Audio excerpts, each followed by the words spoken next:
சிவபுராணத்தில் இருந்தாலும் மார்கண்டன் பக்த மார்கண்டையன் என்ற ஒரு சிறப்பான ஒரு கதையை அரங்கேற்றம் செய்து இக்கதையிலே நான் வந்துள்ள பொழுது நன்றாக என்னை உற்றிப்பார்.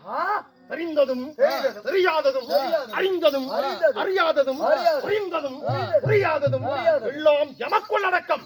நன்றாக என்னை உற்றிப்பார்.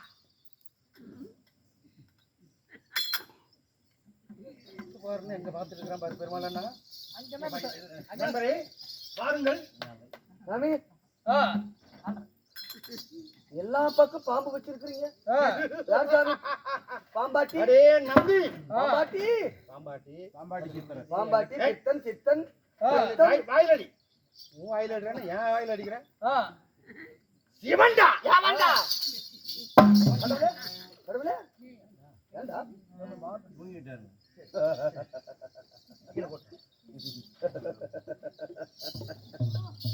கடவுளே நன்றி கடவுளே. அப்படி அப்படி என்னிடத்தில் வாயடக்கம் பேச்சடக்கம் ஐம்புலங்களையும் அடக்கி என்னிடத்தில் பேச வேண்டும். என்னிடத்தில் ஐம்புலல் எல்லாம் இல்லைங்க, ஒரே புல். எங்க நிற்கிறோம், யார் இடத்தில் பேசுகிறோம் என்று அறிந்து தெரிந்து பேசலாம். மானம் கெட்டவனே. இல்லை, மானம் கெட்டவன் இல்லை. ஒரு கட்டில் கூட எனக்கு கிடைக்கவில்லை. என்னை எப்படி என்று நீங்கள் மானம் கெட்டவன் என்று அழைக்கலாம். அது வேற உனக்கு தேவையா? அது கேட்காம 2 வருஷமா 4 பாட்டில் வந்து இன்னைக்கு ஒரு பாட்டில் வேண்டாம். ஆமா, எல்லாம் நீங்களே வாங்கி வச்சுக்கிட்டீங்களா? குடியார செத்தா கூட அந்த இளவு கூட போக மாட்டேன். ஏன்னா அவர் குடிச்சிட்டு அங்கேயே படுத்துக்கிறாரு. சிவன் சரியான கஞ்சா குடிக்கல. ஏன் குடிக்கிறது இல்லையா? சிம்மில் வச்சு அப்புன்னு அடிக்கிறீங்க. அது வேறு இது வேறு. எத்தனை பேர்த்துக்கிட்ட வழக்கு மாத்தால அடி வாங்கிருக்கீங்க. அதெல்லாம் எனக்கு தெரியாதா? ஊத்தியா வைக்கிறது நல்லா ஆழ்வார், இந்த பிரபஞ்சத்திலே நான் யார்? அதாவது யுகம் என்பது 4. திரேதாயுகம், கிரியதாயுகம், துபாபாரதம், கலியுகம். 4 யுகத்தை படைத்து ருக்குவேதம், யசுர்வேதம், அதர்ம வேதம், சாமவேதம் 4 வேதங்களை கொண்டு சுருளி 33 கோடி தேவர்களுக்கும் 48,000 ரிஷிமார்களுக்கும் கென்புருடன் சித்தகாந்தர் கபோதரர் அஷ்டத்துக்கு பாலர்கள் தேவாதி தேவர்களுக்கெல்லாம் யார் தெரியுமா? தெரியுங்க. என்னை மாதேஸ்வரன், ஜெகதீஸ்வரன், லோகேஸ்வரன், சித்தன் என்பார், பித்தன் என்பார், அத்தனார் ஈஸ்வரன் என்பார், திருச்செங்கோட்டு அத்தனார் ஈஸ்வரன், உண்ணாமலையான், பொன்னாமலையான், திரு அண்ணாமலையான், காசியிலே காசி விஸ்வநாதராக, மதுரை மீனாட்சி அம்மன் கோயிலிலே சொக்கநாதராக, அது மட்டுமா பவானி கூடுதரையிலே சங்கமேஸ்வரராக, அப்புறம் உடுமுடியிலே மகுடேஸ்வரனாக, இப்படி பல மலைகளுக்கு சொந்தக்காரன் நான் வாழ்ந்து வரக்கூடிய உலகம் எது தெரியுமா? அந்த கைலாமலையானு எழுத சிவன்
மக்களுக்கு தெரிய வேண்டும் அல்லவா? அமைதி அமைதி மக்களே, அமைதி. மக்களின் மக்களே,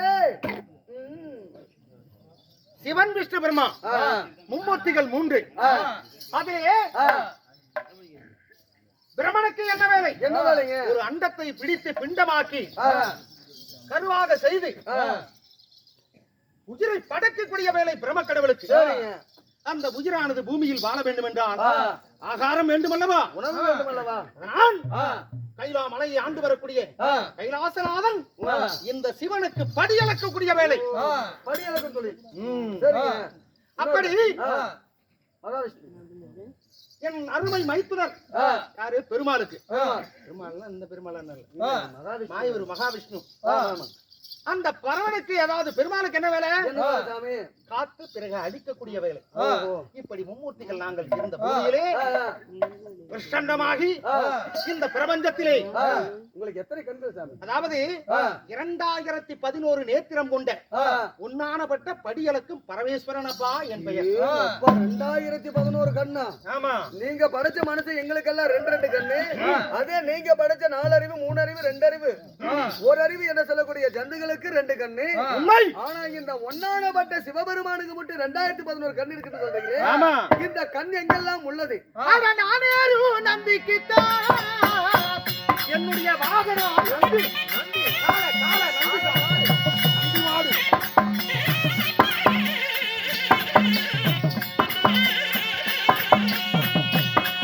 அட நம்பிக்கிட்டான் 2 கண்ணு. காலை மாடு நம்பிக்கிட்டான் 2 கண்ணு.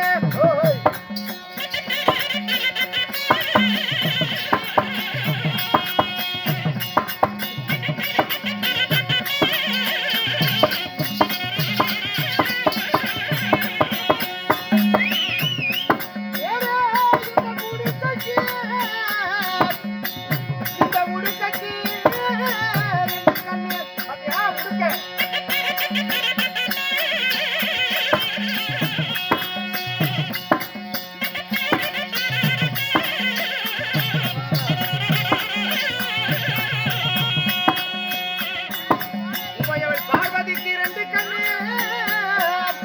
2 கண்ணு.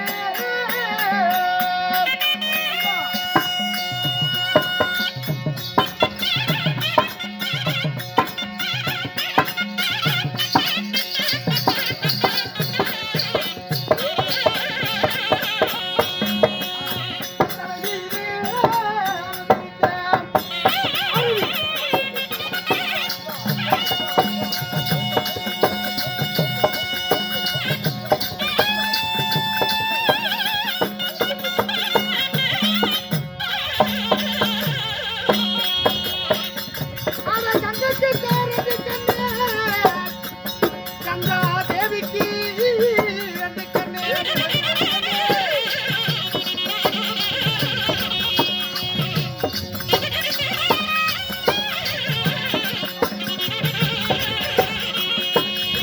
படியளக்கும் பரமானுக்கு ஆழ்வார் சாமி பரம்பொருளே. அட கருட வாகனமே சாமி 2011 கண்கள் கொண்டவன் பரமன். ஆமாங்க. நீ பார்த்தா எத்தனை கண்ணு தெரியுது? சாமி எனக்கு பாருங்க, முன்னாடி உங்களை பார்த்த 3 கண்ணு கணக்கு தெரியுதுங்க. இந்த சிவனுக்கு வலது கண் ஒன்று, என் இடது கண் ஒன்று, 2 என் நெற்றியிலே நெற்றிக்கண். நெற்றிக்கண் 3 கண்ணு தான் சாமி தெரியுது. மீதி 2011 கண்ணுன்னு சொன்னீங்களே. ஆமா. எங்கே இருக்கிறது என்று கேட்கிறேன். மீதி 2008 கண் எங்க சாமி உள்ளது? இதற்கு 2 பொருள் இருக்கிறது. 2 பொருள் என்றால் எப்படி? எப்படி? எப்படி? இந்த சிவன் பிறக்கும் பொழுது 5 தலையோடு பிறந்தவன், 5 சிரத்தோடு. ஓ, 5 சிரத்தோடு. ஆமா. அதுல 4 தலைக்கு 2 கண்ணு. 4 கண்ணு. ஒரு தலைக்கு 3 கண்ணு. எத்தனையாச்சு? 4 தலைக்கு 2 கண்ணுனா 2 2 4 6 8 கண்ணு ஆச்சு. இதுல ஒரு 3 சேர்த்தீங்கன்னா 9 10 11 கண்ணு தான் சாமி வந்திருக்குது.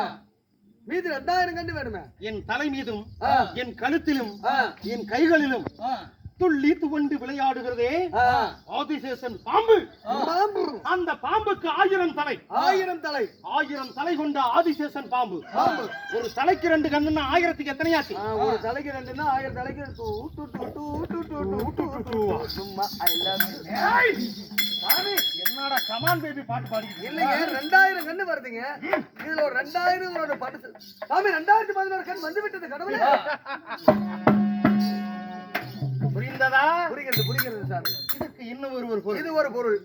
அதாவது நான் ஏறும் நந்திக்கு இந்த சிவனுடைய வாகனம் நந்தி பகவான். அந்த நந்திக்கு 2 கண்ணு. 2 நல்லா கணக்கு பிடிப்பியா? நிறைய பிடிச்சிருக்குங்க. பார்த்தா தெரியுது, மூஞ்ச பார்த்தா தெரியுது. பல இடத்துல வாங்கின மாதிரி தெரியும். ஆமாங்க, 3 இடத்துல வாங்கி இருக்கிறது. நந்தமகா ஈஸ்வரி சமயபுரம் மாரியம்மன் என்ன வேண்டுதலை உட்கார்ந்து பேயானது ஒரு வேண்டுதலை. ஏன் சாமி பெய்ய வேண்டும். ஊரு உலகம் சிறப்பாக வளரணும்னா மாதம் மும்மாறி மழையோ ஒரு பொன்மாறி பெய்ய வேண்டும். பொன்மாறி பெய்யணும் இல்லையா? அதனாலதான் அரும்பாடுபட்டு பேர் கொண்ட ஒரு பக்தியான கதை வச்சிருக்காங்க. தெரியும், சாதாரணமா எல்லா இடத்துல இந்த நாடகம் ஆட முடியாது இல்லையா? அப்பேர் கொண்ட இந்த சிவன் என்னுடைய வாகனம் நம்பிக்கை 2 கண்கள். என் உடுக்கை பார்த்தாயா? உடுக்கை உடுக்கு இங்க இருக்குது.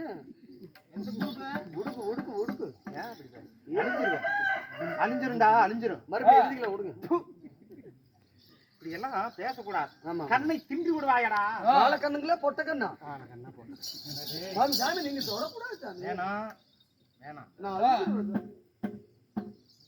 நந்தி நந்தி மாட்டுக்கு 2 கண்ணு. இந்த உடுக்கைக்கு பாரு 2 கண்ணு. 2 4 கண்ணு ஆச்சு சாமி. என் உடலில் சரிபாதி வாங்கிக் கொண்டு என் பிராணத்தை வாங்குகிறாளே உமையவள், என் உள்ளம் கவர்ந்த மனைமகள் உமா மகேஸ்வரி. மகேஸ்வரி மகேஸ்வரி அங்க மகேஸ்வரி அந்த அம்மா பேர் தானே?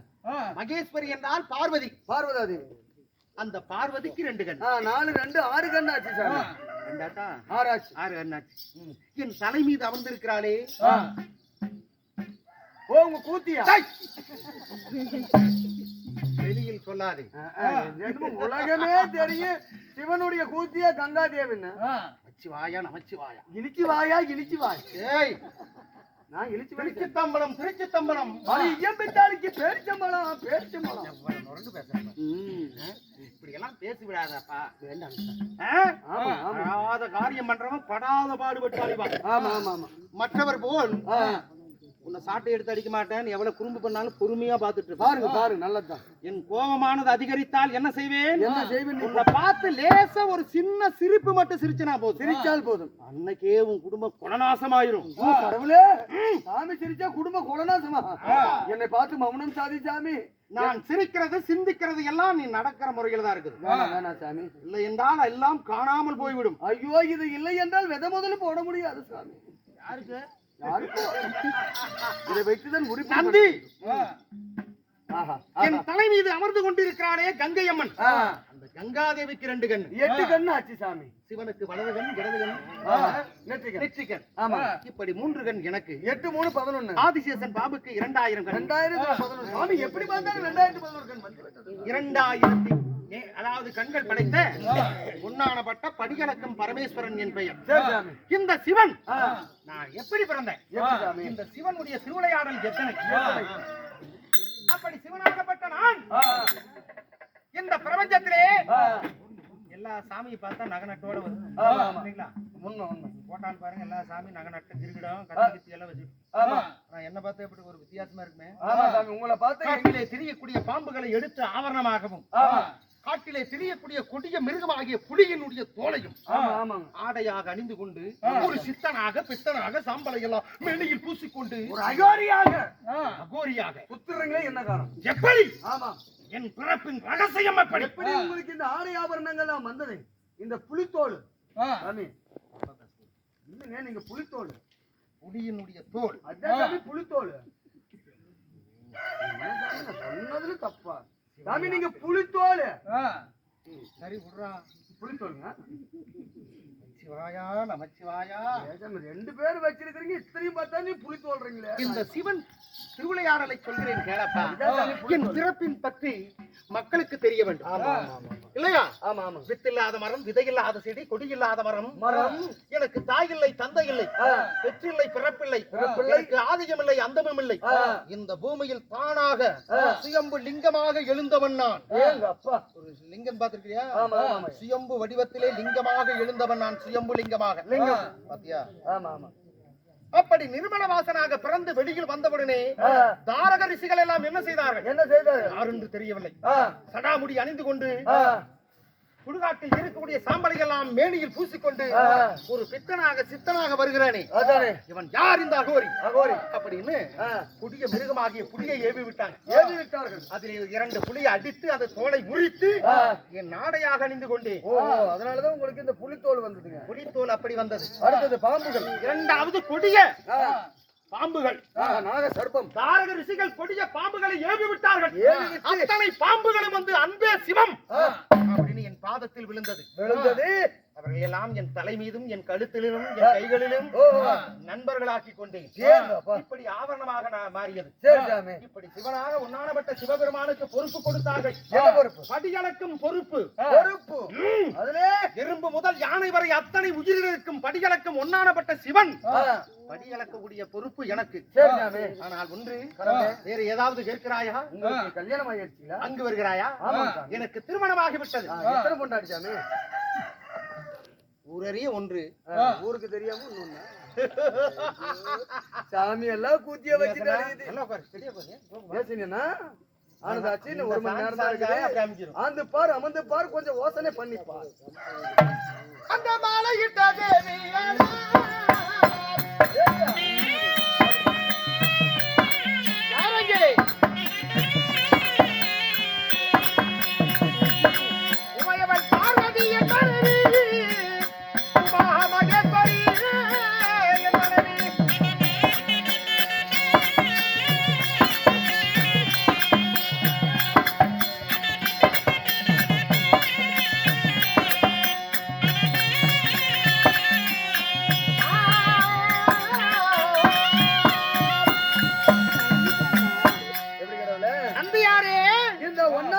சிவபெருமானுடைய மனைவியுடைய பெயரை தெரிந்து தேவாதி தேவர்கள் ஒன்று சேர்ந்து அகில புடகத்திலே இந்த சிவனை கேட்ட மனைவியை உலகத்தாய் என்று பெயர் பெற்றாலே சமயபுரத்து மாரியம்மன் மாறி நீலி சூழி 1008 அவதாரத்துல பார்வதி என்ற அவதாரம் எடுத்து இந்த பரமனை மணமுடித்தார் மனைவி பார்வதி.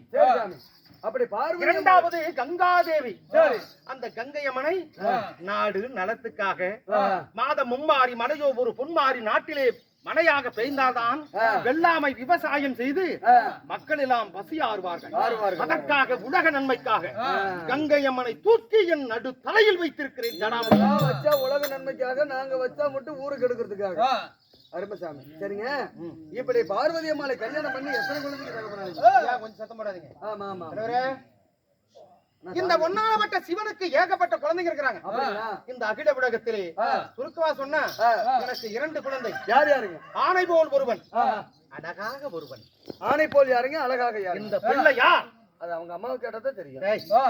பிள்ளையார் கோயில் விநாயகர் வினை தீர்க்கும் விக்னேஸ்வரன், அந்த ஞான முதல்வன். அந்த முழுதும் ஒன்றில் அடக்கம், அதுவே ஆணைமுகம் என்னும் ஓங்கார விளக்கம். குடலும் கோள்களும் அவன் சொல் கேட்கும், அவனை தொழுதால் போதும் நல்லதே நடக்கும். அப்பேர் கொண்ட விநாயகன் என் மூத்த மகன். உங்கள் இளைய மகன் யார் சாமி? அழகென்று சொல்லுக்கு திருக்குமரன் முருகன். அந்த முருகனோ என் இளைய மகனா? அது மட்டுமா, இந்த அரிக்கும் சிவனுக்கும் பிறந்தவன் அரிகர புத்திரன் ஆனந்த சித்தன் சபர மலையிலே ஈற்றிருக்கிறானே ஐயன் ஐயப்பன், அவரும் என் மகன். அக்னியில் பிறந்த அதிவீர வன்னியன், அவரும் இந்த சிவனுடைய வரத்தால் பிறந்தவர்கள். அதே மாதிரி அருந்ததியர் பொதுமக்களுக்கு பாண்டிய நாட்டு படை வீரன், தென்னாட்டின் சிங்கம் மகாதுரை மதுரை வீரன், அவரும் என்னுடைய வரத்தால் பிறந்தவங்க. இப்படி இந்த சிவனுக்கு ஏகப்பட்ட குழந்தைகள் இருக்கிறார்கள் இந்த பூமியில். ஐயனாரப்பன், கடகடப்பான், முனியப்பன், கருப்பண்ணசாமி, இப்படி சொல்லக்கூடிய செம்முனி, இப்படி சொல்லக்கூடிய எத்தனையோ சிவனுடைய வரத்தால் இந்த பூமியில் பிறந்திருக்கிறார்கள். ஆனால் இன்று என்னை கோரி கடூரமான தவம் செய்து கொண்டிருக்கிறார்கள். எங்க திருக்கடையூர். திருக்கடையூரிலே அன்பே சிவம் என்று ஒரு ஆணும் பெண்ணும் என்னை வேண்டி விரும்பி, பக்தன் சாமி, என் பக்தன் ஆருயிர் பக்தன் இல்லையா, பக்தர்களுடைய ஆபத்தை காக்கக்கூடியவன் சிவன். சித்திரமாக சென்று அவர்களுக்கு என்ன ஆபத்து, என்ன வேண்டும் என்பதை அவர்களுக்கு கொடுக்க வேண்டும் அல்லவா? இத்தனை வருடங்களாக அவர்களுக்கு முன்னாடி காட்சி தராது நீங்க எனக்கு காட்சி தர போறீங்க. அதுதான் சிவனுடைய தரிசனம் இல்லாம சிவனையா பார்க்க முடியாது. புறப்படி போகலாம்.